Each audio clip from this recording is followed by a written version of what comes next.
It's not a bird, it's not a plane, it's Superhero Slate. It's a modern podcast where we talk about everything that's great, like movies, TV, superheroes. It's Superhero Slate. Oh yeah. Hello everyone and welcome to Superhero Slate, the show where we run down the latest superhero entertainment news. We love TV, movies, and superheroes, so let's talk it all out. My name is Chris Dillard. And my name is Mike Royer. And this week we're getting into the holiday special spirit. Yeah, this is where Chris, if he wanted to get into the post-production of the show, he would put in the jingle bells, just jing, jing, jing. But actually, I don't want to because you should tell me this beforehand because we're recording this live, as you know. For now on, we'll talk about that here in a minute. Brazil's Comic-Con, as CCXP, as some call it, could have tons of good announcements next weekend. Yes, and usually does. Yeah, it's a sleeper Comic-Con in December, by all means. So very excited about that. We'll talk about what we're expecting. Andor Season 1 gets reviewed on this show, this episode today. Finally, and Chris got on top of it during the holiday weekend. Yes, the holiday week, actually. I was going to say, happy post-Thanksgiving to everyone who's listening to the show today. Hope everyone had a good holidays with their family, had a good spread of delicious food.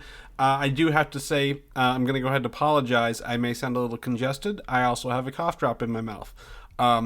Over the week, my wife and I were struck with the flu, both on separate days. So we are she is one day ahead of me in terms of recovery, and I am one day behind. So we missed out literally on any large events. We spent minimal time with family and around people to recover. So in that interim, while we were literally dealing with body aches and chills and the like, we were literally binging Andor on TV, Mike. So it took a literal illness to get us to sit down and watch this finally. So you were playing Pokemon too in the middle of all that. I'm sure of it. But I was, yeah. I've got one of those huge bean bags, like those like adult sized bean bags. Ooh, kind of the thing. love sacks. Not a love sack, but like the Amazon version of a love sack, if you will. Okay. And I literally just have my body imprint on it, and I would lay down on it with a blanket and my Switch and play it or take a nap while I was recovering. So it was fantastic. But we did wake up at 9 in the morning, and we were like, we can't fall back to sleep. Let's go watch Andor for the rest of the day, and knocked out literally a whole season in 24 hours. So it was pretty fun. But yes, I'm recovering from sickness, so I apologize ahead of time if that comes through on this. Secondly, Mike, I do want to give a shout out. We are testing new artwork on our show today. You talk about pre-production. I'm going to talk about post-production here. We have new avatars. We're testing new gifts. So if you get a chance, please head over to our YouTube channel, Superhero Slate on YouTube, and check this out while we're testing out. Mike, thank you for drawing those. And yeah, I know it's not done, but it's fun to see them. I literally get to watch them as we record, react to our voices. The production side of things, just independent production in general, has just been fascinating me lately. I mean, I know we're not really using artificial intelligence at all in this. We're just using kind of a simple yes or no if somebody's talking, play this animated GIF. But I have just been fascinated with just AI in general, to the point where now on TikTok there is a voice filter which basically interprets your voice and lays over not just a high pitched it turns you into a chipmunk, it gives you a different voice. So it's nuts. Every friend I have that's on TikTok, it's using this voice filter, and it's just will I ever be able to hear your normal voice again? Because people are just so excited to use it. I sent this to you just the other day, but I saw somebody was using AI to make their own concept art for a prequel to Black Panther. And, these AIs have so many more tools now where it's not just you type in a prompt, but you can feed it, suggested imagery. Yeah. So they were casting John Boyega in a role. So, they're feeding the AI pictures of John Boyega, then saying something along the lines of put tribal face tattoos on John Boyega, put him in an African setting with similar garb, and it's pretty convincing. The number one way to determine, at least right now, if something is AI is look at the hands and the fingers. Like just like a real artist who struggles with hands and fingers, AI doesn't quite understand that we have, 5 on each hand, and they're usually just turned into like a weird meat mallet at the end. So if you're ever curious if something is AI, see if you can look for a hand. Because it looks really good. It looks, I mean, I would say probably, looking at comparing it to Boss Logic, right? He's someone who uses his manual skills to create really, really good lifelike concept art and fan imagery. The AI stuff on this thread that you shared and was really convincing, and I think is going to test the limits of what people believe on announcements for movies and TV shows, right? Everyone's like, oh yeah, we're excited for this Black Panther prequel show with John Boyega, and actually that was somebody's AI concept that they did together. It looks real, doesn't it? It looks really good, but no, it's not, because it's not just one photo. It's like a thread, at least maybe 20 images or so. Yeah, and I think what's really important is the context too. The very first image in it, which I'm pretty sure isn't AI generated because the person seems to be some sort of digital artist as well, is a fake logo mock-up, which AIs aren't super great at that, so that looks like that was probably manually made. So it's all about context, and I wouldn't be surprised if filmmakers will be using AI a lot more when pitching to studios, right? Obviously when you're pitching a Marvel movie, you have visual development artists there that you pay that can make anything that you've ever dreamed of, down to the little pixel perfection, right? But if you're just a rando out in Hollywood pitching to a studio, you don't have to necessarily go out and hire an artist anymore. Feed some good prompts to an AI, and then you can kind of give these producers and executives more of a visual idea of what you want to do, instead of just finding comps out there on the internet of I want it to feel like Indiana Jones. So instead of actually showing them a picture of Indiana Jones, which is something really, really rare, you don't want to compare your possible movie to one of the best movies of all time, right? But I think a pitch man would be I have this is the next Indiana Jones, but it's this stuff is really, really cool, because if it it can take off, we might. I don't think we should replace concept arts. I think they're the ones taking such realistic, but I think people could sell their idea better, what you're saying, right? Hey, look, I had this idea for this show about the first Black Panther. Here's my fan cast, and here's what I want it to look like.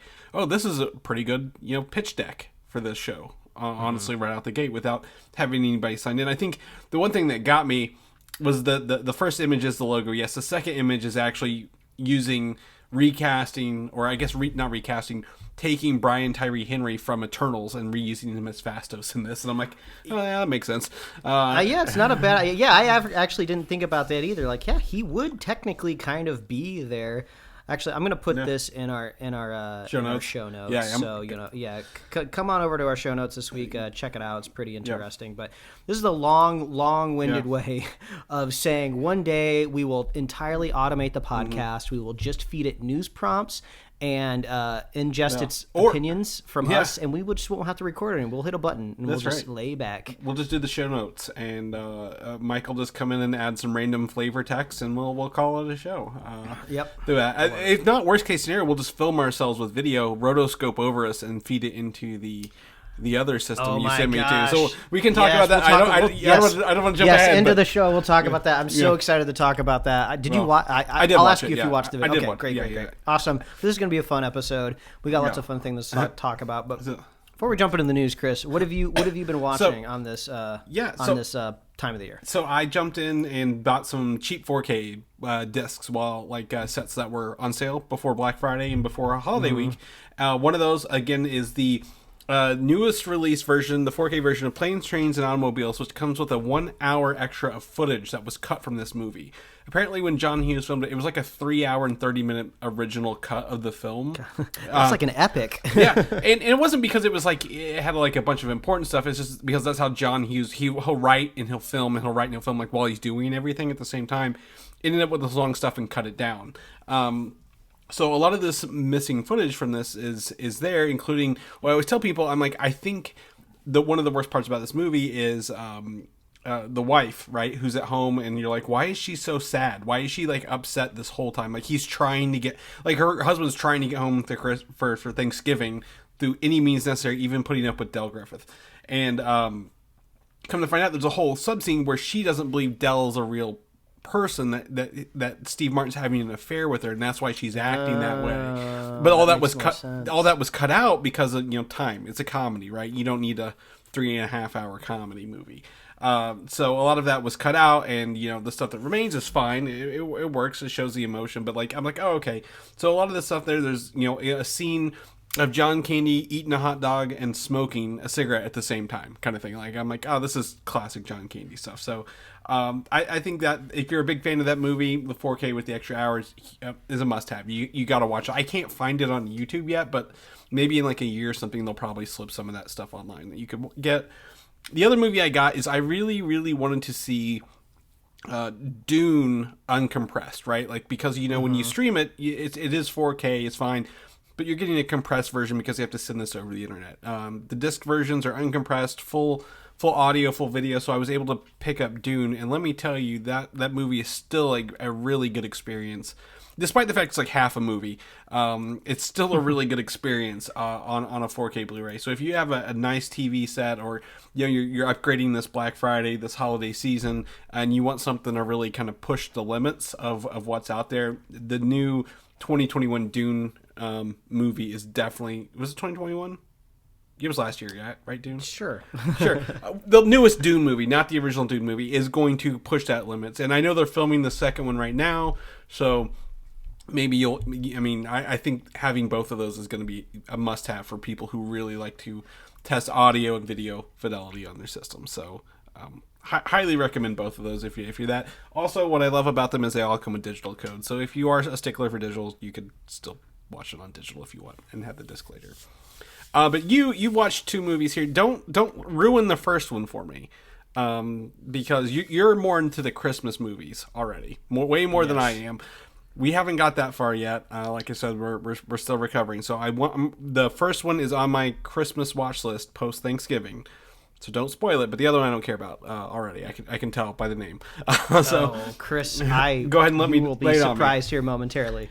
So if you need another use for your Apple Plus subscription, because it's been a minute since there's been a season of Ted Lasso, and who knows when season 2 of Severance is going to be hitting the streaming service. There's a new holiday movie called Spirited, starring Ryan Reynolds and Will Ferrell.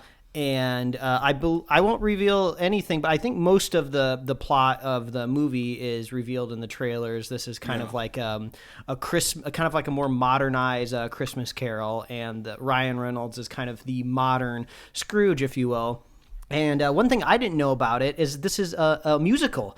There is large musical numbers with big dance segments. The songs are nice, catchy, and I wouldn't mind throwing the soundtrack on my kind of Christmas music holiday playlist. So I'm sure the soundtrack is on Spotify. I haven't quite tracked it down yet, but I could recommend. I bet it's on Apple Music.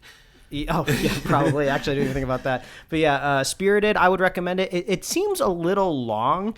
It felt long, at least. I think it only comes in at about 2 hours, so not really all that much. But speaking of things getting cut, since Planes, Trains, and Automobiles, there is a whole dance number that they did cut from the movie that they're nice enough to tack it on in the credits of the film. Really? So you kind of get to go back and watch it. And it's kind of funny because Will Ferrell's about to break out into song and dance, and his boss tells him no, we're not doing that right now. So he says, okay, everybody wrap it up, and then the plot moves along. And then it turns out, there was a whole dance number that was happening, and they did record, so they tack it on to the end. So, and it was a lot too. I mean, talk about quote unquote killing your babies when it comes to screenwriting. They just chucked that whole segment out. So I'm glad. So stick around for the credits. Yes. I mean, stick to the credits and watch it. So yeah, I could recommend Spirited.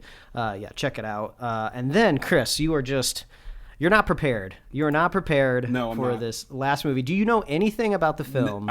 Other Holly and the Hot Chocolate. Other than what your wife has posted on Facebook, no. So this is wild. Okay, so let me preface this with saying, if you don't already know, the last couple weeks on the podcast, I've been saying we've been watching some of the really schlocky, just churn and burn Christmas movies this holiday season, right? The ones that come to the Hallmark Channel, the Lifetime Channel, the super cheap ones that Netflix dumps in end of October, November.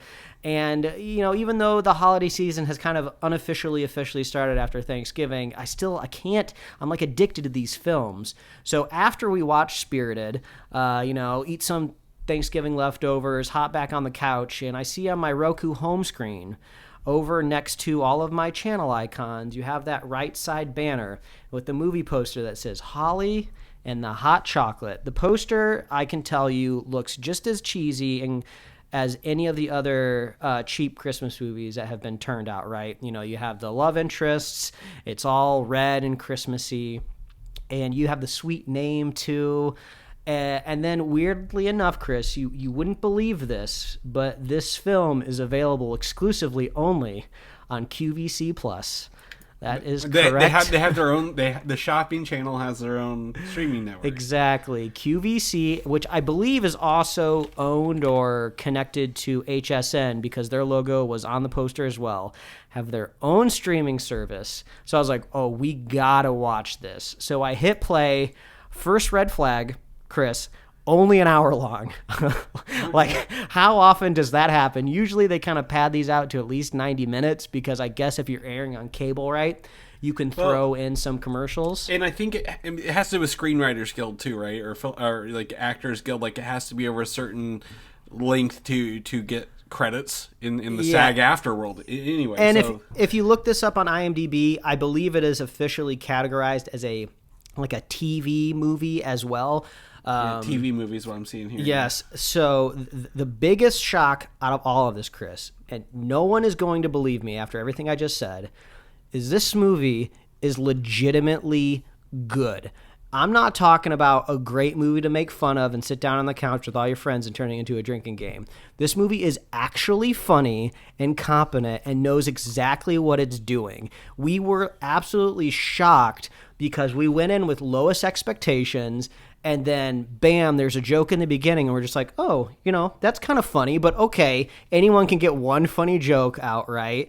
And then it just keeps going. And me and my wife look at each other. We're like, through the first act of this film, we're like, is this happening? Is this movie actually good? A film made for QVC Plus? And we just are watching in almost amazement, right? Mm-hmm. We get halfway through the film, and I say, babe, if this movie keeps up this pace, we are going to watch this every year. It is hilarious. I'm gutturally laughing at some of the jokes, and I cannot conceive what is happening. Like, this has never happened to me before, watching one of these cheesy Christmas movies. Because at least when you're over on Netflix, right, they're kind of getting more of a budget. They're getting a little bit more talent in the door, and you can at least kind of count on, like, mediocre to just okay. QVC Plus, like, this is insane. And I don't know anything about these home shopping networks, but as I look up this movie after we watch it, it's like a cinematic universe. They're throwing cameos in from these people that like pitch like other things on the network. Like the person that runs the hot chocolate stand in this little Christmas town is a QVC host that sells things. So it's even more, it's a whole nother level if you even watch these shopping channels, which I didn't, but I was glad to find out that they're even playing with that as well. And it was fascinating. I could not. The feeling was so strange. We were just gutturally laughing. The jokes were popping off. There's not even a Wikipedia page for this. It's like that's the thing. It's so small. Like it's so small that I was able to find the director and the actors on Twitter and Instagram, and I just messaged them. Like cold called them, basically saying, "Hey, this movie was really good. Good job." And they got back to me. I talked to the director and the star of this movie, and they're like retweeting me, and they're like sharing my my screenshot of my Instagram story, and it's just like, this is like fascinating. I feel like I'm at the beginning of something here. So like the director, his name is John McKeever, and he has like some sketch comedy like experience in his past. He has some like little videos on YouTube and stuff, but I wouldn't say necessarily anything like so viral that, it would be like a household name. So like, I wouldn't be shocked if this guy goes on to actually do something that we earnestly talk about maybe on the show in the future. It's just, Chris, I couldn't tell you how sidelined we were about watching Holly and the Hot Chocolate, because everything on the surface of it, right, just screams like, this is for your mom, right? Don't watch this. Don't waste your time. But like, I couldn't recommend this movie anymore. It's good. Like, go watch it. I don't know how you get QVC Plus, outside of Roku. I mean, it was just an app for me, so I don't know. That's what I can. That's all I can find on it. It's on Roku, yeah. So I don't know exactly, if you can get like QVC Plus on your Xbox or PlayStation. It's only I don't on know Roku, what the deal. Yeah. Yeah. The funny thing was, though, when the movie's over, you are presented with like an interactive screen to buy said hot chocolate, which I thought was really, really funny. So it's now we're on commercial. Got it. Yeah. Okay. So just bravo. Like, and like, I almost think you got to give equal credit to whoever at QVC was in charge of this movie to just let these funny people do something funny, because the writing was on the wall, right? As soon as this movie was probably like kicked off, that this was just going to be forgettable. But yeah, I was not expecting to be talking about this at the beginning of our podcast, where we're next going to be talking about Avatar: The Way of Water. But yeah, Holly and the Hot Chocolate. Would you even believe it? Go watch it, folks. It's pretty dang funny. I appreciate your enthusiasm. I'm not going to watch this, but I love your enthusiasm. Oh, Chris. So thank you. I'll be recommending it every year. Yep. I'll probably do like a whole like Twitter breakdown thread of it next year, just to remind people how good it is. But okay, go check this out. Weird. You have fun Weird. With that, yeah. But that means it is time for the holiday season to watch Christmas movies. So if you have any holiday movies you like, whether that be Die Hard, Muppet Christmas Carol, whatever you have, send them our way. I want to know what you guys are watching. I always get excited. Today I was sitting there at lunch and I saw the commercials for the Rankin and Bass Rudolph, right? I'm like, those are coming up. Those are my favorite. And then my other one that I always forget, Mike, and I'm going to tell you this. Do you know there are 2 Charlie Brown Christmas specials? There are 2. No, I know one of them. Or no, I'm thinking of the Thanksgiving one. No, right. I'm not. Yeah. So there's always the one, right, with the small Christmas tree. Right. What was that? I forget what that one's called. But the other one is It's Christmas Time Again, Charlie Brown, where he's put in charge, or he's not put in charge of a play, but his sister joins a play and she has to say hark, and she doesn't say it. She says hockey stick instead, and ruins the whole play. But I think he's going around trying to sell stuff from his collection to buy gloves, mittens as a Christmas present for his little crush. So there are always 2 Charlie Brown Christmas things. I don't think they're airing them this year. I think you have to get them on Apple. Another pitch for Apple on our show. So yeah, if you have any, send them our way. I want to know. I want to know what you're watching. Even if it's Holly and the Hot Chocolate, you can send them our way. We'll do it. So let's jump into theatrical releases for this month, Mike. Avatar: The Way of Water. Did not know that tickets weren't on sale, but tickets are now on sale for this movie, by the way. So if you're looking to watch that when it drops, go ahead and check that out. But apparently, this movie is theorized, rumored, kind of confirmed, maybe from James Cameron, to have cost around $400 million to make this movie. Ooh, quite the budget. Yeah, a lot of blue people on it, right? I saw another commercial for this on TV near the Rudolph thing. I'm like, man, there's a lot of blue people on there, and so very, very CGI heavy. So that means that this has to be like the 7th. Maybe it was like the 4th or 5th highest returning movie this year to make a profit back on this, because that's $400 million to make. That doesn't include marketing costs, right, or anything else. So it's probably going to be like $800 million total when it's all said and done. So it's going to have to make a lot of money. I don't think it'll be a problem, but the other big part of... Yeah, go ahead. I was just going to say, obviously this movie does need to turn a profit. But I think maybe a little unlike maybe some of the other properties that other studios might put out is they can almost rest a little bit more on kind of the third-party sources of revenue, right? Obviously, you want a box office return, but Avatar's in a theme park. They're going to sell a ton of toys. You know, there's other licensees and sponsorships that can go along with Avatar, like any movie Disney does, right? But I feel like Avatar is kind of like this next big merchandising juggernaut for it. So it's kind of one of those things where, like, if we see like maybe a mediocre or underwhelming box office return, it might not necessarily be a nail in a coffin for Avatar moving forward, because it has those other underlying features. Yeah, I think the only reason it would be a quote unquote nail in the coffin for the fourth one, right? The third one's already pretty much done. Would be a super low return. Like if it had like maybe a big opening weekend and like what we talked about, no legs, right? Nobody went and saw. So it just maybe capped out around 200,000, like Black Adam numbers, right? Like people would be like, oh, this is bad. This is not good, even if it had the other stuff. So I don't think it will. The other thing with Avatar that made it so big, and I believe if you look at Box Office Mojo, it shows you 75% of the revenue, I believe, is overseas for this for the first movie. So it's not America it's relying on. However, unlike every other Disney movie this year, pretty much, this one has secured a release in China. Which is huge because they were, I think, $250,000 of the original one last time the first one came out.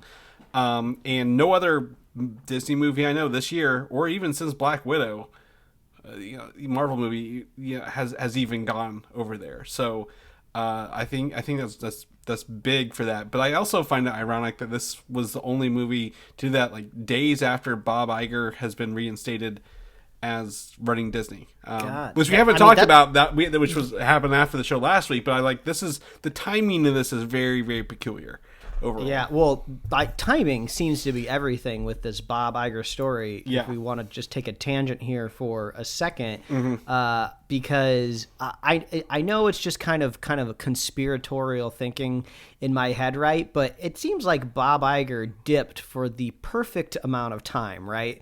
He launched this streaming service. Marvel's at the height of its powers. Star Wars is finally starting to see like a light at the end of the tunnel with Mandalorian. And the kind of the elites out there in the world get the newsletter a little bit before the rest of us, that a pandemic is coming along the way. And I think Iger's just like, yeah, I think I'm just going to step out here. This seems like a good time to maybe lay low and give the job to somebody else. And then I am of the opinion that no matter who was in the CEO seat at Disney, like the last 2 or 3 years, was just not going to have a good time no matter what. I mean, the whole company is built on theme parks and entertainment, and those two things took weird hits, right? Theme parks obviously took a big hit during the pandemic, but streaming service saw this artificial inflation, right, of all these people staying at home subscribing, and they start going back out into the world. Everyone starts unsubbing, the markets panic and freak out, and now people pretend that streaming services are like about to be like buried 6 feet under, which is like not the truth. So it's like Bob Iger gets to return the glorious victor. It's just funny to me. It's just it's interesting. I disagree. I think Bob Chapek is a businessman and not a personality, right? Like, we never said anything good about him the day he started, whether we knew it or not. I think they could have found someone to do it better. As someone who goes to the parks in Florida, the changes he instituted, pandemic or not, like even without the pandemic, like this Genie Plus pass or whatever it's called, everything he's done has just been a fucking nightmare. Like, as we're like planning to go within like in 4 weeks, I'm like, everything that we did 2 or 3 years ago completely changed by his demands. So I disagree. I think he was a bad person, but I also know Bob Iger wanted to retire well before the streaming thing, but that was like when that came about, he's like, oh yeah, I want to see this through. You can go back and look where he's like, yeah, I'll stay like 2 more years to get this up and going. But since he's come back, I think, people, maybe, I wouldn't say maybe whole countries are maybe more assuaged that he's like, hey, this guy's back. We know he can do business. He can turn numbers. He can do stuff that we want to do. Is that okay?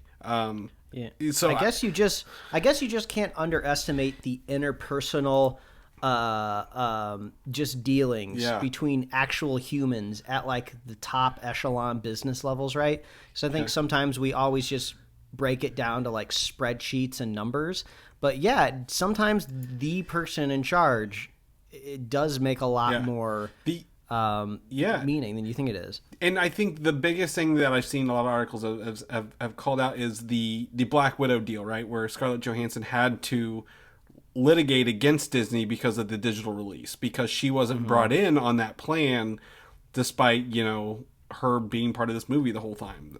So Chapek was just like, didn't bring her in, didn't talk to her.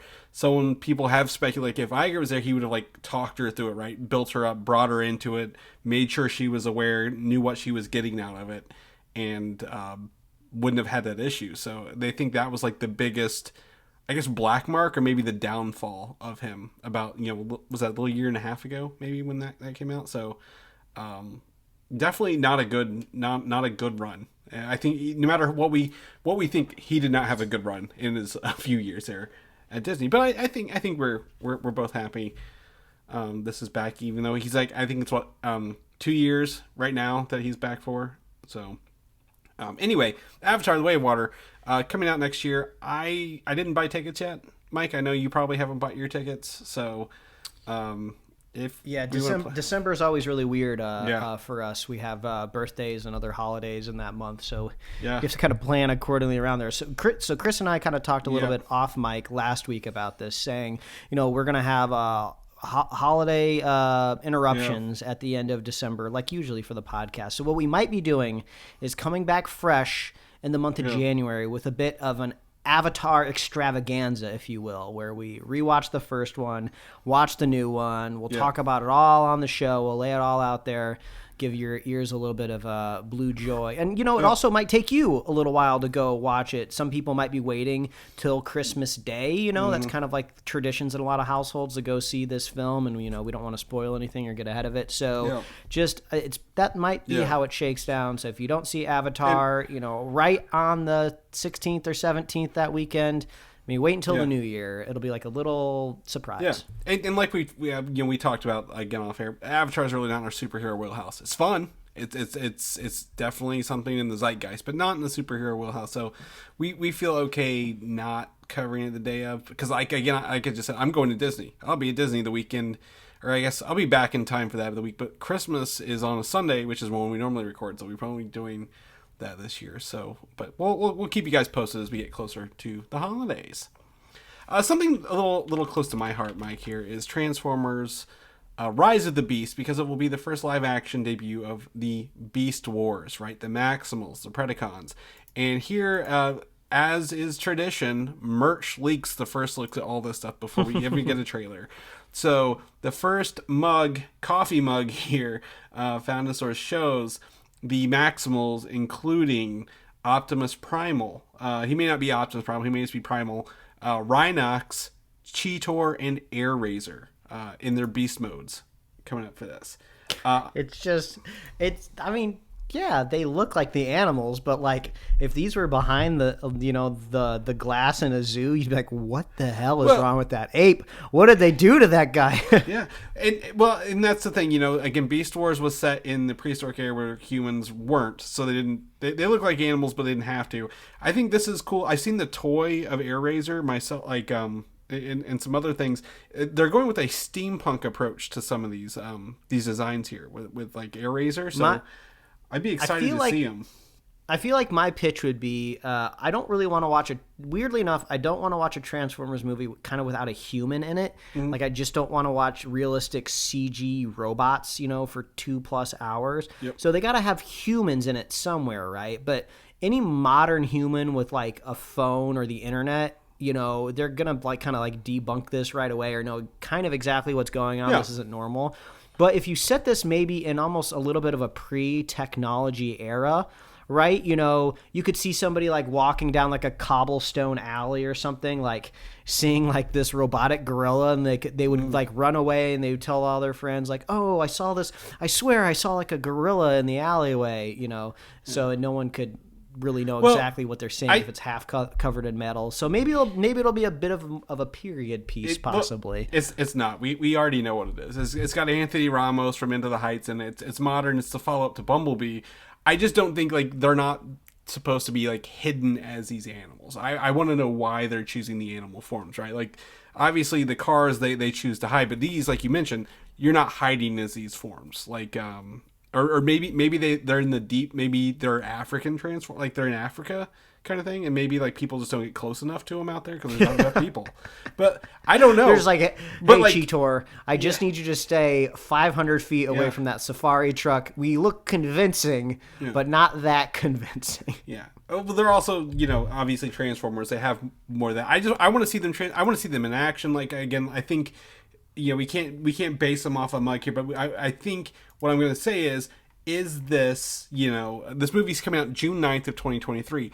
Is Comic-Con Brazil possibly where we're going to get some of this, because these are now hitting stores, right? Like this Comic-Con, they usually bring footage. They'll drop big announcements here because Brazil's a huge market for this stuff. So I think Transformers, we're seeing this mug, we're seeing some of these things. I've seen action figure shots of some of these. I think maybe next week we might be talking about our first teaser trailer, Mike. I wouldn't be surprised. We are always pretty shocked what comes out of that comic book convention. Yes. So that takes us into our next topic, which is CCXP. So we call it Brazil Comic Con here. I don't know what the CCX Comic Con something. I don't know what XP stands for. I'm not even going to try to look it up. But apparently, this is Marvel Studios will have a presence there, and this is good news because we have three movies next year at least, right? That I know of. Ant-Man and the Wasp, which is coming out in February. The Marvels, which I put the release date down here, which I believe is July. And then what's the third movie next year? Guardians of the Galaxy 3 in May of next year, right? So we have three big movies coming next year. So I'm very excited to kind of see what comes out of this. I don't know if it's necessarily a Marvel only panel, or maybe if it's possibly a Disney panel as well, but we were talking off mic earlier this week that we wouldn't be surprised if there's an Indiana Jones trailer that's ahead of Avatar, so maybe that's a place that gets aired first. It's funny you mentioned that because they just released, I saw earlier before we were saying up, they released like 6 new images from Indiana Jones today. I'm like, oh yeah, that trailer's got to be on the horizon, right? Like they showed it at D23, I believe, right behind closed doors. Yeah. They've got to get a name in front of it. People are excited. I'm kind of excited. I'm actually thinking. I'm sitting here thinking about it. I was like, man, that's pretty exciting for that. So, yeah, that could be this week, or I guess this month, right? Coming up as well. That's a good call. So, the other thing I think. I don't have confirmation here, but I believe Sony is rumored to have a presence, and that's going to tie into at least 2 of our topics coming up here in a minute as well. So, because despite them being in the MCU, Sony owns the distribution and announcement rights of of Spider-Man. So Marvel can't tell you when Spider-Man's coming. Sony has to do that. So we'll talk about that here in a minute. But let's first jump into a bit of news here from some producers here on Black Panther: Wakanda Forever. Namor, apparently a solo movie still cannot happen and is not in the cards due to the shared rights with the Universal Studios for Namor and also the Incredible Hulk, right, that we've talked about before in passing. Yeah, I mean, I liked Namor. He was probably one of my favorite parts of the film, but also we know I got a little craw on my side with underwater cities being a little lackluster. So I don't know. I personally was never expecting a solo Namor movie, but I mean, there's really nothing precedent that we've seen that said, if they had the rights, it wouldn't have happened, right? They've introduced lots of characters before in other movies, and they go on to have their own solo films. But yeah, I guess that does, because this is is Namor a Fantastic Four character? Who owns the rights to this one? Yeah, so Namor as a solo character is Universal as well. So he's not Fantastic Four. He actually debuted around Captain America's time in like the 1940s. Right, 1930s, 1940s. So he was a solo character before he had any affiliation. He's also part mutant, and he's been in Fantastic Four. So he was probably passed around several times. It makes you wonder that if there's an alternate universe, right, where Universal was able to get more than one Hulk movie made in a franchise, would we have seen Namor pop up in one of the Hulk sequels and watching? That would have been pretty cool. I mean, actually, now that I think about it, I don't think we've really quite seen an action set piece with the Hulk kind of in water. Like, I've never seen the dude swim. You know, it'd be fun to see him like kind of like jumping around different islands, trying to like punch Namor in the face. And we could get that in the future at the MCU. It just won't be in a Namor solo movie. Yeah. So we think we are theorized. We've seen some quote unquote legal documents, and if we had money, obviously we'd pay a legal lawyer to an entertainment lawyer to look at all this legal stuff. But the Universal rights might expire in 2023. We thought, right? I believe, which would be 15 years after the Incredible Hulk debuted, which is 2008. So if that's true, that means the Namor rights would probably go with it at the same time. As well. So what happened is the shared rights affected how the film was marketed, but not how the character is used in the movie. Universal has distribution rights, not story rights, like Sony does. So literally, Marvel had no qualms on how to use them and create them, but literally how the marketing was done was where that affected. Which I couldn't have told unless someone told me. I would have never have known this, right? Like, this is something like they did a great job with the marketing. And telling us, using Namor and Black Panther. It's a Black Panther movie. We don't need Namor all over everything, but they did a good job with everything, I feel, at the end of the day. So, fun little fact. Put that in your pocket. Use it at the water cooler next time you need it. Moving into Spider-Man territory. This is a heavy rumor, Mike, that Spider-Man 4, the next Tom Holland film, has started an advanced pre-production on this movie. Ooh. So this likely indicates that a script or story is in place and concept art is being created at this time. So they are working diligently to get this up off the ground. So what this probably means is that Tom Holland has signed that agreement.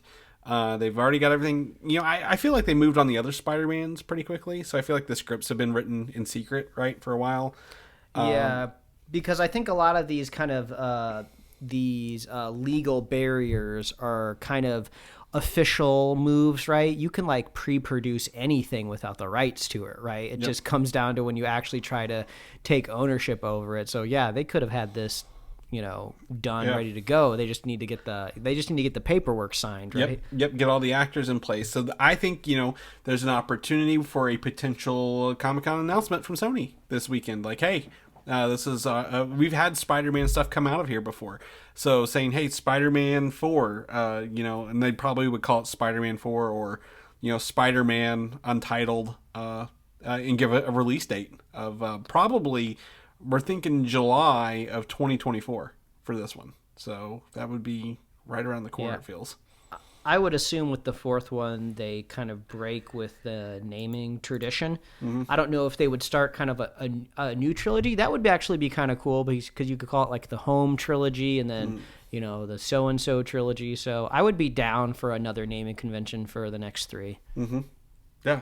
I think, honestly, even if they wanted to go down the route of like, they've had, Spider-Man, and then they had these Home trilogy, they had the Amazing movies, maybe like a Spectacular, kind of naming system to it or something like that. I don't know. Friendly Neighborhood Spider-Man would be interesting. But, the name's always the fun part. It doesn't give anything away, I feel, but I'm very excited to see what they do with this and what we get out of it from Sony. So if something comes up next weekend, we will be covering it next week for you.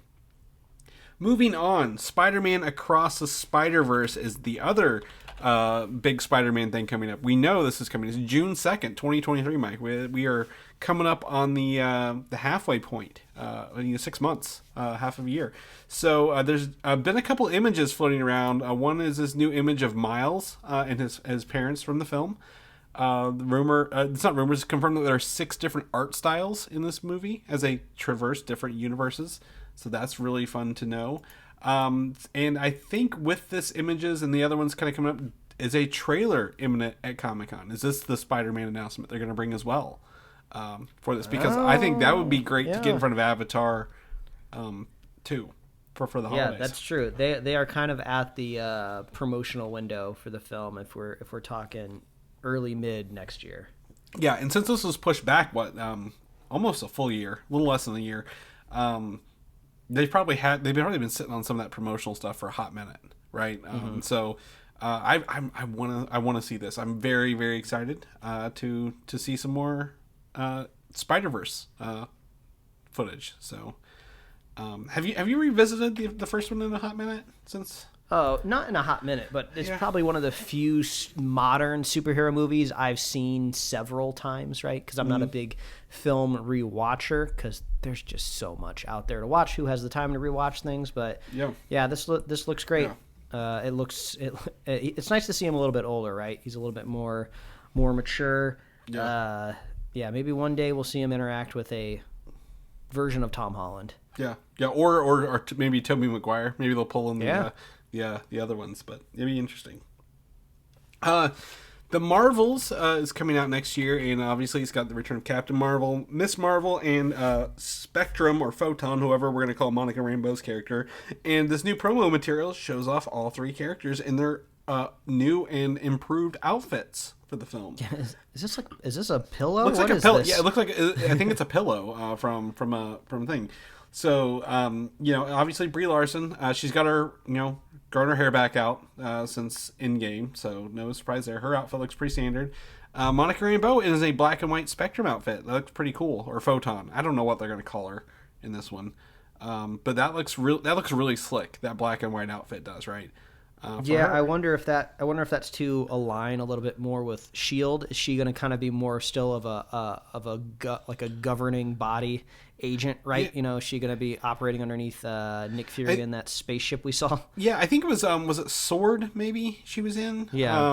And that icon on her chest kind of fills that in a little bit there. And then we have Kamala Khan in her upgraded outfit with her bangle on, but the face, I don't know if it's the pillow squishing together, but her face looks really different, like a different actress almost in this. But it's cool to see them all together. I'm actually very, very excited to kind of see how this ties together a little bit. I did hear the leaked audio of the trailer from San Diego Comic-Con or D23, whichever one it was. Sounds pretty good. Nick Fury does make an appearance, so you called that right. But I'm really excited to kind of see what this kind of looks like kind of going forward. So maybe I wouldn't say, I don't think we're in the promo material for this yet, because this is technically after Guardians 3. We've not seen any Guardians 3 stuff except for the holiday special, which is a hell of a preview for Guardians 3. But you can check out that link in our link here, and that's coming out July 28th, 2023. Okay, so we're in the meat of the episode now. We have two things to review today, Mike. Two things. One is the Guardians of the Galaxy holiday special. So you got a chance to watch this, right? Yes. Okay. Indeed. Okay, good, because I couldn't remember if you said it or not, because I asked everyone if they've watched this. So we're going to talk about Guardians of the Galaxy holiday special. I'm going to go ahead and say we're just going to talk full spoilers. So if you've not watched this 50 minute, special presentation on Disney Plus, please go watch it and come back and listen so we can just talk full unadulterated review about this, because I think it's well worth watching.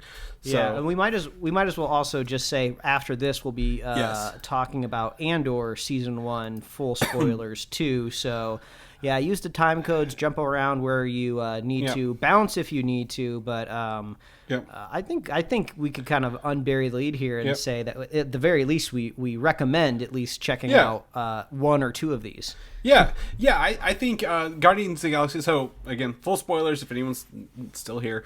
I like Guardians of the Galaxy, the holiday special. I don't love it. I'm gonna go ahead and say that right now. I feel there is some really, really strong emotional beats in this. I think James Gunn writes a really good emotional beats, but the first probably third to a half of this is just fucking noise at my face.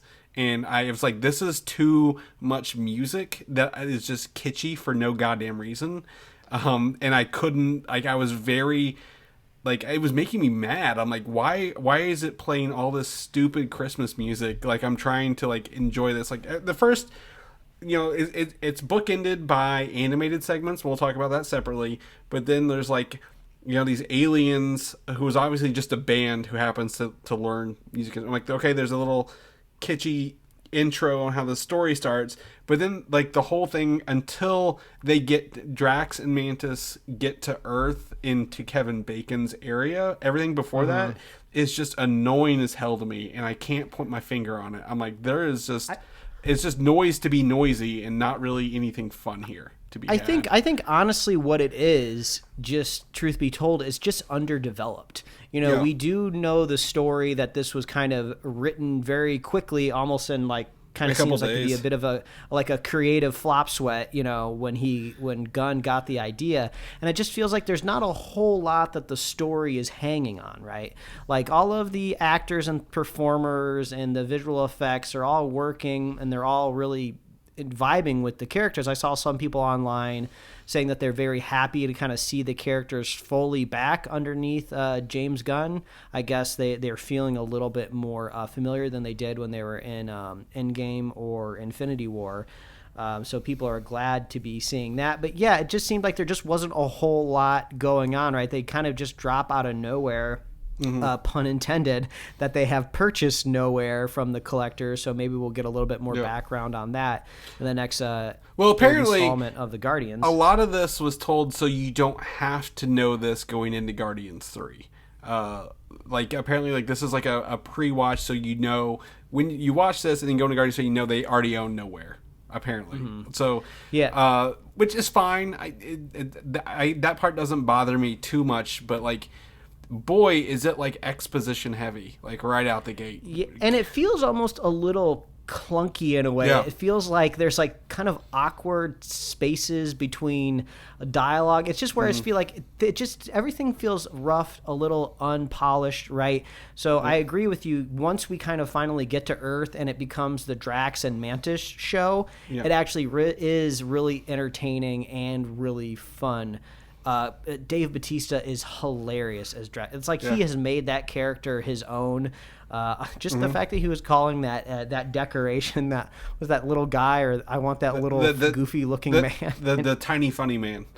Yeah, and he calls even the candy cane, and Mantis is like, this is not a man. You know that, right? How does this does not look like a person? It just, those jokes are really, really funny to me. And they also is like really creepy jumping around. Oh man. There's good stuff. Yeah. So I think, the first half is James Gunn being quirky to be quirky, right? Like, I think he's just like, I need to get this out of my system. Here's the quirkiness.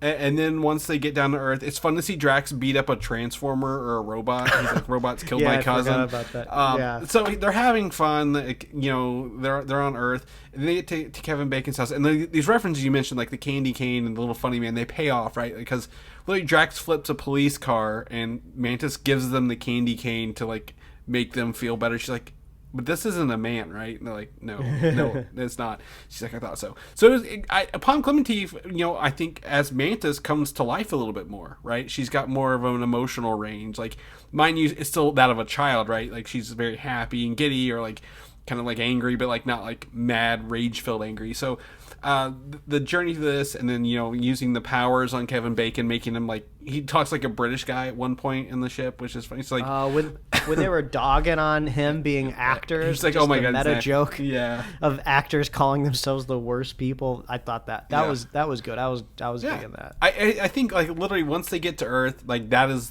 a beautiful point of this thing going forward. And then the whole set, like Peter not knowing that they're decorated for Christmas on Nowhere, and his Chris Pratt's reaction to this it felt very good, right? Everything very emotional. That's like the Christmas spirit, right? Everyone's giving gifts and everyone's having a good time, and they wheel out Kevin Bacon in a box. I love awkward middle-aged Groot. He's like, I'm calling him kind of like frat bro Groot. Yeah. Because he has that big chest. It looks like he benches a lot, right? And he kind of has that dumb kind of like jock energy to him. He's got big Groot body but baby face still. Like he's like, he really hasn't, and I'm like, oh, this is kind of fun. Everything about it, like in the back half was really felt like Christmas and holiday-ish. Like I really had a good time. Kevin Bacon singing the song with lyrics that made no sense didn't really do me anything either. I don't know. Like, I feel like that kind of took me out of the moment at the end. Sometimes I do get the vibe that people think if I make a Christmas song that sounds like it belongs on a Christmas playlist, it will be successful. And it's just like, no. You have to do a little bit more work than that. You can't just throw in Christmassy lyrics and Christmassy like jingle bells and it becomes like an iconic song. There's got to be a little bit more to it, and it feels like they didn't really quite get to that level. Yeah, it wasn't like you said. It was. The ingredients are there, but it wasn't quite fully baked, I feel, right? Like, it still kind of needs some more time in the oven, a little mixing to figure it out. So, yeah, I think that was, overall, not too bad. I enjoyed Cosmo, right? We get Maria Bakalova. She was in Borat 2, the daughter. She's the voice of Cosmo in this and Guardians 3. Oh, okay. It kind of, I almost thought it was the voice actor that did the voice of BMO in Adventure Time, but once the dog talked a little bit more, I was like, oh no, it's not. But it kind of has that same type of almost like cadence to it, but slap a little bit more like Eastern European or I guess Russian onto it, since it's like a Russian dog. Yep. So she's a voice of Cosmo, so that was fun to see them interact. We get the big revelation here that Mantis and Star-Lord are brother and sister, which... I'd seen articles saying there was deleted scenes saying they were brother and sister and it was removed, and actually it was this scene, but they released those Legends episodes early on accident. So, I'm curious as to why Mantis has her powers when Ego has died, but Peter does not. Well, I guess it's funny that it's a revelation, because I almost kind of thought that they said this kind of very plainly in Volume 2, and I just didn't remember it, right? And it almost seems a little less special in a way of like, Ego was like, quote unquote, spreading he's his a philanderer seed all over the gut. He probably has thousands of children, so the fact that Peter has a sibling really is not that special. And I kind of just thought Mantis, I guess, was, and I just forgot. So that wasn't that big of a revelation to me, but it was kind of nice for him to find out, like, he accepted her because she was really worried about it, and that, I would say, that emotional payoff was effective for me. It just was weird that was at the beginning, it was that part of the awkwardness, like, well, I want to do something special for Peter because he's my brother. Like, oh, okay, we're doing this now. This is where the story's going. The payoff was great, but the kickoff was, kind of sloppy, I think. There was some fun Suicide Squad references on the star map. Did you notice that? There was John Cena. I didn't catch that one. No. The actors and stuff are kind of in there a little bit. Yeah. Okay.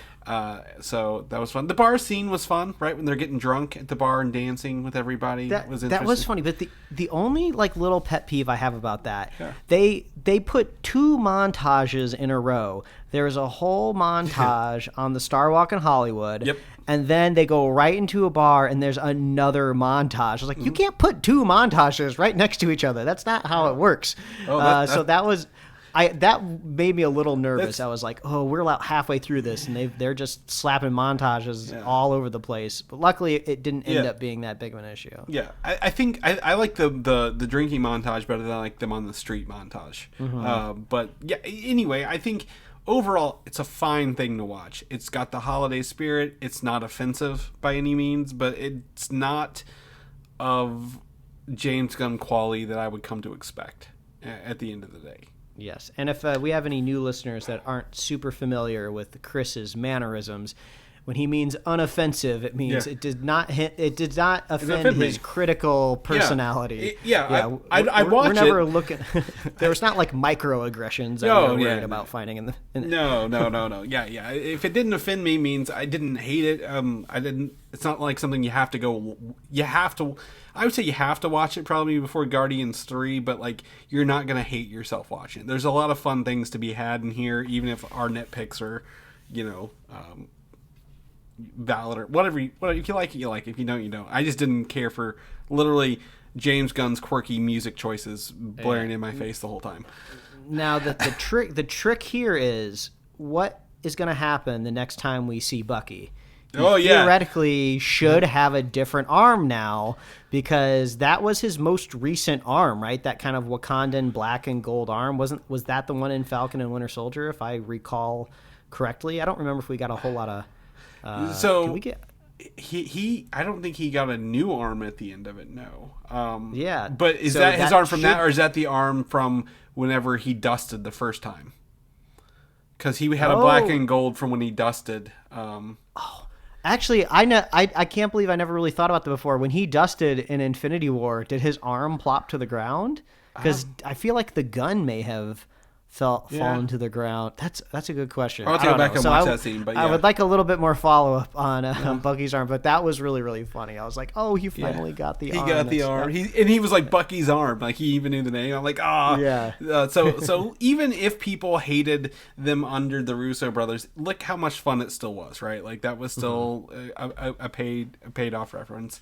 Also, the Guardians' new ship, I did want to say, is called the Bowie, named after David Bowie, the one that Drax and Mantis flew down to Earth there. Yeah, it looked pretty cool. Yeah, I like. It looked like it was spray painted too. Like maybe like was it like blue and purple or like a fuchsia and teal kind of colors to it. It was pretty fun. So I'm excited to see them. Take Nowhere and be in charge of Nowhere and see where the Guardians are. It sounds like they're in a way better position than we saw them in 1 and 2, right? Like as a team, like they actually own a facility from the Collector and they're out doing stuff with people. So very excited. They're more established because even Drax and Mantis were talking up Peter as though he was like this heroic kind of old Western hero that saved the town kind of vibe. So he's kind of reached this bit of a mythological level. Yeah. Yeah, and then Nebula was there too, help him take an order. So I'm excited to see it. Very fun. So, overall, again, it's on Disney Plus. You can watch it. I'd recommend you watch it. I don't think there's anything offensive in here, but it's definitely. Again, I hate to say it. It makes me hate to think of James Gunn uncontrolled. God, I don't want him uncontrolled. So, anyway. Let's jump into Andor, Mike. Let's get onto this. Finally, I know you're begging. Yeah, for 12. Well, I guess not quite 12. But like 10 weeks now. Yeah. We finally get to talk about it. You're on my level. Yeah, I watched the first 2 when they came out. So I was just behind a little bit, and it's fine. I followed it. I stayed up to date. So Andor season 1 is up. There's only 2 seasons of the show. If anyone is curious, yes, there is a season 2 coming. Season 2 is the last season, and it will end right before where Rogue One starts. So it'll cover 5 years in the next season. So don't worry, there will be another season. I think what's cool about this is if you're a fan of Rogue One, you're probably going to like this, but that's because Tony Gilroy, who wrote Rogue One, also wrote the show and most of the episodes. So I think he was also the showrunner, not a director, but I think he was a showrunner as well. So if you really like Rogue One and the character and the story he was telling in Rogue One, this is a part of that story, right? A bigger part of that. And I will say the biggest flaw this show has, Mike, is calling itself Andor. I think, someone mentioned, they should have called it Spark of Rebellion or something different, because there is very little Andor in this and a lot more other characters, and it makes it so much better once you know that part of it. I think telling people to watch a show about Andor or called Andor with Cat, and they're gonna think, it's just Cassian Andor. Yes, but there's so many other characters that make the show worthwhile the whole time. And that was a bit of a problem when it came to us talking about it on the show for like the last year plus. We're like, who really wants to watch a show all about Andor? But I feel like this show is almost the perfect encapsulation of something I say on this on our podcast a lot, which is you can make anything good if it's made well, which kind of seems silly, right? If you write a good show, you can make anything interesting, and they did it. Yep. Like, I think Andor, like I said before on the show when I was watching it, is one of the best things Star Wars has ever made. And it's I couldn't point to one specific thing that says, this is what makes it one of the best. It's just competent on all levels. Like, I think one of my single favorite things about the show is just the small things that they take time to focus on to flesh out the world a little bit. And I've been trying to hold on to these little nuggets in my head because I knew we'd be talking about this once the show finished. And just one example is there's a guy in like this, I guess it's like a mining town. I don't know. I didn't recall exactly what they were doing, but they all have these like work gloves, right? And It's they're a going off to some sort of they're a salvage yard. That's salvage yard. Yeah. Yes, exactly. But there's this in the center of town. There's just a dude's job to walk up to like this bell tower and use these hammers to bang this like anvil. And I feel like maybe other creators would have just kind of put like a normal bell up there, but like, no, we're going to put a person up there.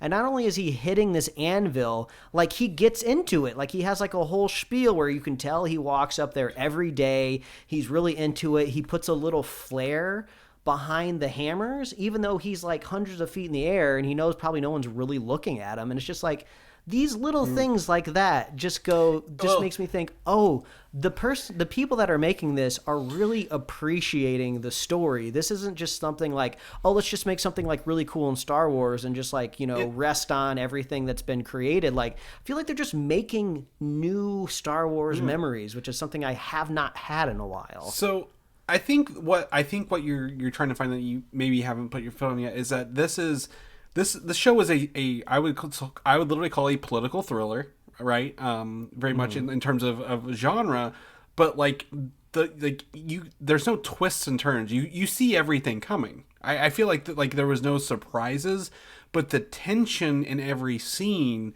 is palpable. Like you're like, oh my gosh, I'm fixated on watching this because you care about the characters, like you said, right? Like it's the actor choosing, the writing, the interactions. Like you care about them, even though there are some time jumps here and there across the show. Like you're like watching, like, oh, I care about, like, oh, I really am invested in these characters. I know what's gonna happen, probably very predictable kind of show, but like you still are watching the whole way through. And I think like the way they've written that and even shot it. I think, like you said, all this seems to be physical sets, right? Like this isn't the volume anymore. All these sets are real, and that tangibleness of it, I think, adds to the production quality of the show to make you feel invested in everything. I wouldn't say it's a perfect show, but like, damn, is it fantastic all the way through.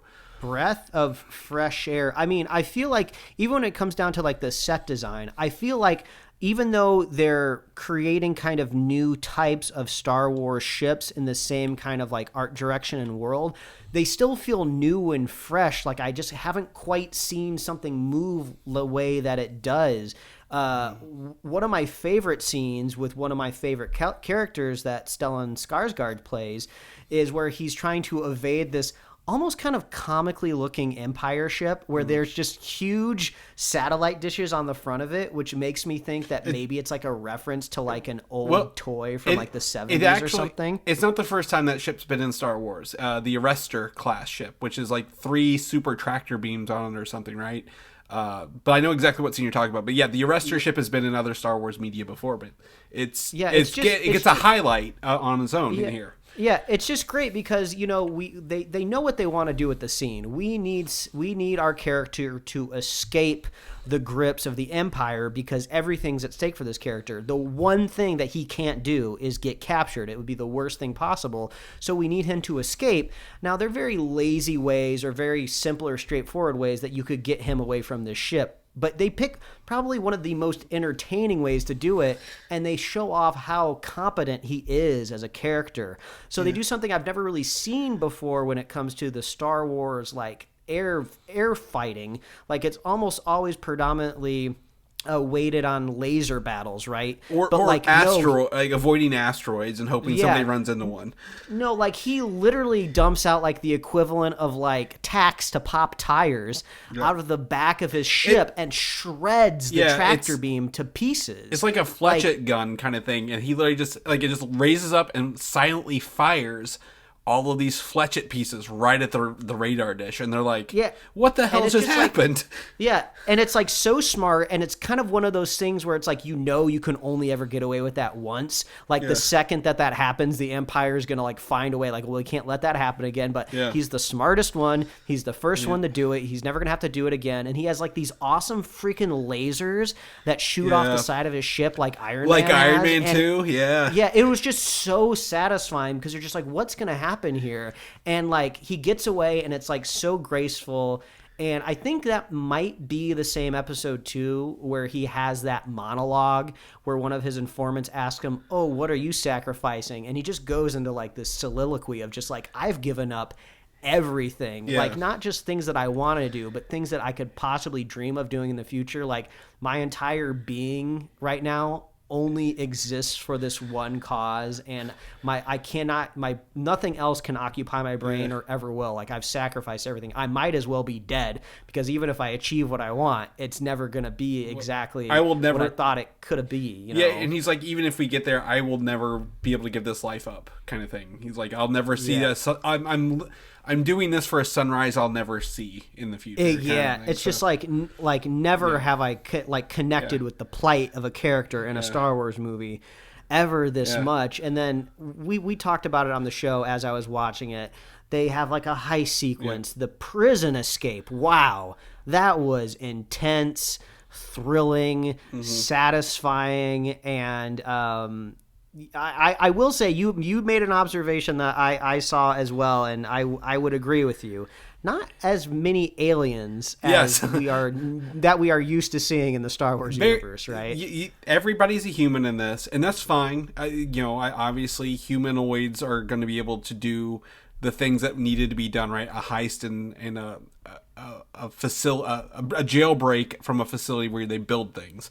So I'm like, yeah, it's fine. There were some nice aliens like later on, like right at the ports and stuff, but like it's mostly, again, you could have probably put this story in any other universe and it would have been, it doesn't have to be Star Wars, but that makes it, I think a universal story makes it that much stronger, right? Like it's not reliant on alien species to be we were kind of theorizing a little bit. It could be a combination of a few things. You were saying it could be maybe more budgetary constraints of like, if we have less aliens, we can do more fantastical, set pieces or action scenes. It almost to me seems like intentional in a way where maybe Tony Gilroy, like you said, like wants to like humanize the story like a little bit more, right? And maybe even more so when you think about like this prison complex, which has to be so meticulously run. Like they almost like couldn't have such grip and authority over a complex if they have to worry about different types of life forms with multiple appendages and things like that. I mean, I wouldn't be surprised if the Empire also has like a different like prison different complex. Well, there were several, it looked like, on that planet that maybe I think maybe one of the other things, if I had like to nitpick, and because overall I love this show, but like this is more of a problem that I've seen with Disney Plus shows in general that we've talked about. It had a very soft ending. Like, I'm not saying that there wasn't a lot of intensity that happens in that last episode, but it just kind of ends, right? Andor meets up with Skarsgård, and we find out, they're actually not going to kill each other, and they're forging more of a bond, but then it just ends. It's nice to have did you see the little after credit sequence? Right, I did. Yeah. Because it's showing that the facilities were building the Death Star. Like the inmates are building the Death Star stuff. Yeah, so that was satisfying to see, but also like I'm so sick and tired of the Death Star. Like that was probably the only way to get me a little bit excited about how it was built. But I was like, I don't need to see the Death Star again for the rest of my life. And that's fine. But they don't know about it until Rogue One, so you're fine. I think that's our like one reference. Yeah, but it's just a very soft ending in a way of like the same thing kind of happened with Loki, where it just kind of feels like the next episode is just going to be like the 13th episode of season 1 in a way. So I don't know if this is just somebody overall in charge of Disney Plus kind of like tinkering with the way these season finales are going, but like just wanted something just a little bit more wrapped up. But if what you're saying is true, and season 2 is supposed to kind of wrap up this whole story, overall. But actually, now that I'm saying it, as I'm talking out loud, maybe it won't, because it would just kind of segue into finding what Jen Ursa in Rogue One. But I have a feeling once I finish watching season 2, I will want to watch Rogue One right away, which will be kind of fun. Yeah, I think to me there are a couple of things where this show excels and starts to crack. The one thing where it cracks is very much 3 different segments of the show. Right, there's the the main planet, the salvage planet, right, in Marva. So literally they drop this whole history of like he's from Canary, and they just drop it. Like he's looking for his sister, and like they just do nothing with that, like at all, right? Like they just drop his whole sister plot. Then he's picked up randomly because he's jaywalking on a beach, right, to go to like for prison. I'm like, this is very sloppy transition between. He did the heist, or I guess he did the it was the heist first, right? And then the jail, like he's picked up because he's walking on a beach, like near people who are running. And I'm like, this is kind of sloppy, kind of like, yes, we need to get Andor or Andor if you're listening to. What's his name? Stellan Skarsgård. Sorry, I said Andor. To the prison, but I'm like, it's kind of a sloppy transitions between all three segments, right? The way they do it, like they're just kind of like, I feel like there's more here that was cut. If I'm going to be completely honest, I feel like they maybe had like 18 episodes, and they like, we got to cut this down a little bit. But like at the same time, you know, another character we haven't even mentioned yet is Mon Mothma is a major character throughout this whole show, and her facility. What they did great was cast her husband and daughter, who I fucking hate their guts because they're acting and the writing in this. I'm like, how is she staying with her husband? I know it was like an arranged political marriage, and her daughter's just fucking terrible to her the whole time. I'm like, she is doing a great job acting as I guess a political person while also trying to, you know, fund a rebellion and put a stop to all this stuff on the side. I'm like, so like, I feel like there's a lot of really, really good points in this. The actors, the heist characters, right? Like, all of them were very interesting. I was really sad that Nimic, was his name Nimic? The one who wrote the manifesto? Yeah, the kid died, because I'm like, oh, he was really good. He has a really good reading voice. And I love the dedication to the characters as well, right? You know, the way that they were giving them little quirks, casting faces that I've seen before, you know, really fleshing them out just to kind of end up like axing them. Yeah. Like, I was like, wow, like, thank you for doing that, because like it's been a while since like you kind of feel the gravity of the loss. And this was one thing that we did say about Rogue One when we reviewed it. One of the few Star Wars movies we've ever watched where it truly feels like they're in a war. And, you know, nobody gets out clean in war, even if you're trying to do the right thing, which we see a lot with the Mon Mothma and the Stellan Skarsgård side of things. So everything was just working. I had such a good time watching this. Very gripping, very thrilling. I love the additions, and it grew. It grew out there on Twitter. I don't know if it's necessarily getting the broad appeal that the Mandalorian's been able to do with like with a cute baby Yoda, which I think still has its place. Yeah. Just because I love Andor now, doesn't mean, you know, things like the Mandalorian can't exist. I think they should. Oh, 100%. I think the Mandalorian in this are two entirely... It's like trying to tell me, you know, again, Thor Love and Thunder and Black Panther are like, they're the same thing, and you shouldn't watch them. If you've seen one, you've seen them both, right? Because they're both in Marvel.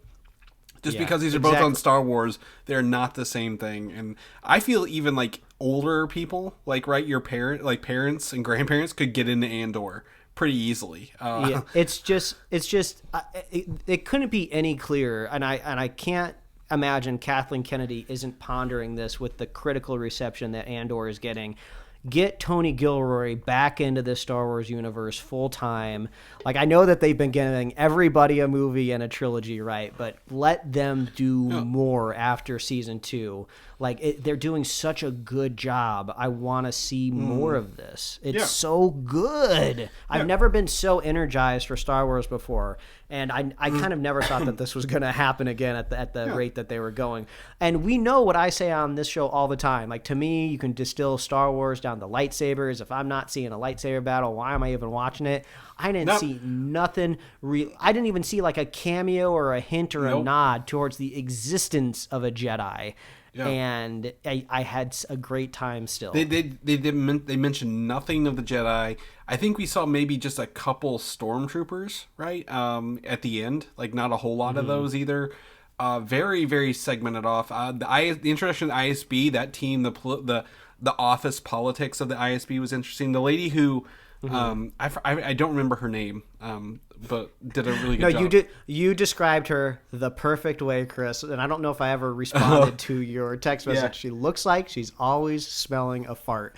And as Yeah. soon as I read that, I kind of couldn't watch the season finale without thinking about it every time they showed her. But I was Yeah. like, yes, he nailed it. That's exactly Yeah, what it looks she's like. always frowning. She looks like she just smelled a fart. She's like, I can't say anything, but God, it reeks in here. And she does a great job. Everyone in the ISB does a great job of acting. Like, you want to hate them, right? But at the same time, you're like, oh, they're doing what they want. The actress who played the robot, it was something. The robot B2. Yeah, I think they're just kind of they're call him shortening it to, B. like, B. It seems like Yeah, they're just calling B, but like, and that Marva. I think there's so many actors in this. There's so many actors. They're so great. I can't really put it down. I will say the actress who plays Bix, I guess the half love interest, whatever. At the end, she's the actress in Morbius. So she's really come a long way since being in Morbius. So I didn't realize that until I was watching. I'm like, oh yeah, that's the chicken there. But I agree. Like, I think, we will retract our previous questions of why you need this after watching it. We now know why. I still think the first 2 episodes are really slow. But once you get to 3 and beyond, boy, it's a hell of a show. It's a really hell of a show. This will be a great show to binge all the way through, Chris. Because that's what you did. Larry did. Yeah. What's the over under? What are the odds that we could theoretically see Kenobi in the second season? Because these are kind of the only 2 shows occupying the same time zone. None. And if the question is there, I don't want to see him after watching this. I think keep it isolated, right? Like, well, I agree. I mean, what they're doing is great. But like, I feel like I'm really starting to trust Tony Gilroy after all this, and like if he feels like it would be effective, because if season 2 is supposed to take place over more time than the first season did, there might be just more adventures and drops in and outs. But just everything. I feel so great. Yeah. So now we're getting more Mandalorian, which should be great. Everything's looking good Star Wars wise right now, and I'm sure Bob Iger is happy to bring it full circle. Yeah. He's happy to be back with some successful Star Wars. Now maybe he can just kind of like point the Marvel ship just a little bit. I'm not saying it's like going totally off course, but it seems like maybe we could like scrub a couple of the barnacles off, improve our fuel efficiency a little bit more on that boat. I think Marvel will be fine, like we've talked about. Andor seems isolated from Mandalorian and Boba Fett, right? Because Boba Fett was not a good, thing for the Star Wars world at the end of the day. Marvel's, I think we talked about, suffered from COVID pretty heavily, so I think I'm excited to see the post-COVID production, right? The reaction to this one. But I think, if I was to say anything for Star Wars, I don't know if I want more. I don't want to milk Tony Gilroy for all of his ideas. I think if he can give us a really, really good season 2 and calls it quits, I'm happy with that. I think he just needs to set a precedent saying Star Wars is not always about lightsabers and Mandalorians, and the political stuff can be just as enthralling and interesting as everything else in this world. Because George Lucas didn't make the political stuff interesting. Tony Gilroy has made it very interesting along the way. So, I'm excited. I'm excited for more, Mike. We'll eat our crow and say we were wrong, and this was a fantastic show. So, love it. All right, Mike. Anything else before we get out of here? Well, I'm just staying tuned for the next addition to the Holly and the Hot Chocolate cinematic universe. Good God. I'll let you know, everybody, when that drops.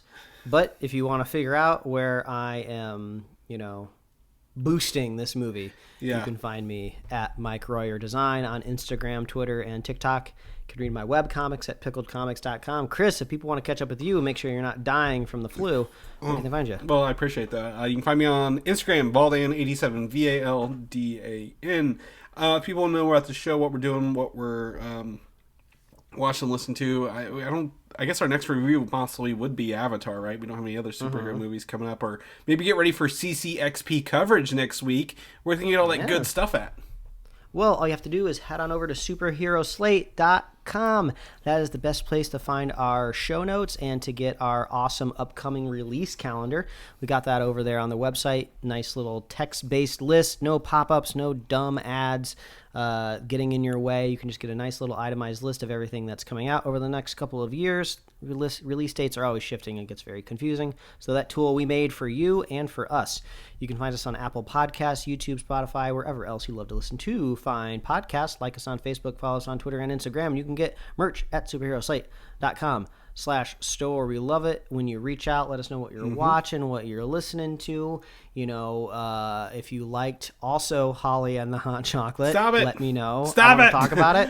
It's amazing.